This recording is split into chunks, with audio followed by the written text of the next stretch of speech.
एक बार एक बहुत बड़ा बिजनेसमैन एक छोटे से गांव में जाता है। उसका मकसद होता है कि उस गांव में एक बड़ी सी फैक्ट्री लगानी है। वो एक ऐसी जगह पर पहुंच जाता है जहां पर उसके सामने एक नदी होती है और उस नदी के सामने वह गांव होता है। अब उसके सामने दो रास्ते हैं। पहला यह कि वह सड़क के रास्ते घूमकर उस गांव तक पहुंचे, जिसमें लगभग 10 घंटे लगेंगे क्योंकि वहां तक पहुंचने का कोई डायरेक्ट रास्ता नहीं है। दूसरा रास्ता यह था कि वह एक नाव में बैठकर नदी के रास्ते उस गांव तक पहुंच जाए, जिसमें केवल 20 मिनट ही लगते। तो अपना टाइम बचाने के लिए उसने उस नाव के जरिए गांव तक पहुंचने का फैसला किया। वह नाव बहुत छोटी सी थी, जिसमें एक तरफ वह आदमी बैठा था जो नाव चला रहा था और दूसरी तरफ वह बिजनेसमैन बैठा था। नाव में बैठने के थोड़ी देर बाद उस बिजनेसमैन ने नाव वाले से पूछा, तुझे पता है तेरी नाव में कौन बैठा है? तो नाव वाले ने बड़े भोलेपन से कहा, नहीं साहब, मैं नहीं जानता। उद्धरण चिन्ह। तब बिजनेसमैन ने कहा, अरे तू अखबार नहीं पढ़ता है क्या? मेरी फोटो हर दूसरे तीसरे दिन अखबार में छपती है। तो नाव वाले ने कहा, अरे साहब, मुझे पढ़ना लिखना नहीं आता है।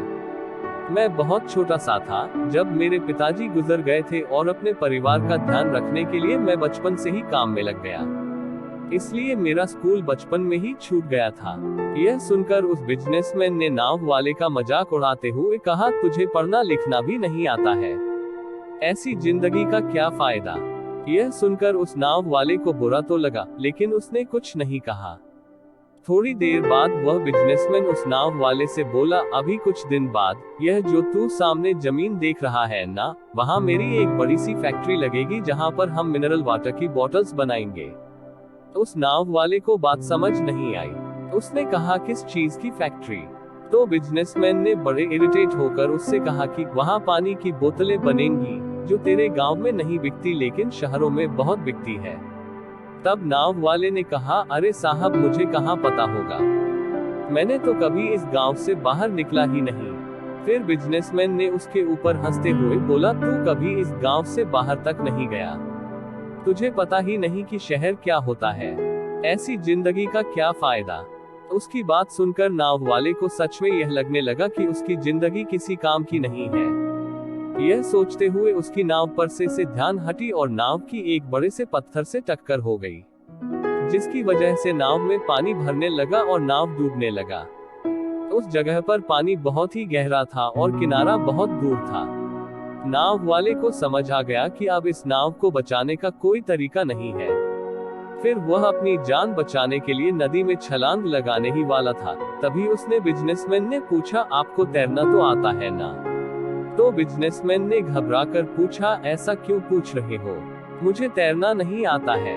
उसकी यह बात सुनकर नाव वाले को हंसी आ गई और बोला, साहब, आपको तैरना तक नहीं आता, ऐसी जिंदगी का क्या फायदा? यह सुनकर उस बिजनेसमैन को अपनी गलती का एहसास हुआ और हाथ जोड़कर उसने नाव वाले से कहा, तुम जो मांगोगे मैं तुम्हें वह दूंगा, बस मेरी जान बचा लो। तो उस नाव वाले ने कहा, अरे साहब, घबराओ नहीं, मुझे सिर्फ तैरना ही नहीं आता है बल्कि डूबते हुए लोगों को बचाना भी आता है। आप मुझे कसकर पकड़ लो, मैं आपको कुछ नहीं होने दूंगा। और फिर उस नाव वाले ने न सिर्फ अपनी बल्कि उस बिजनेसमैन की भी जान बचाई। तो हमें इस कहानी से एक बहुत बड़ी सीख मिलती है कि जिंदगी में कभी किसी की मजाक नहीं उड़ानी चाहिए या अपने से कम नहीं समझना चाहिए, क्योंकि हमें नहीं पता कि कब, कहां और कैसे किसकी जरूरत पड़ जाए।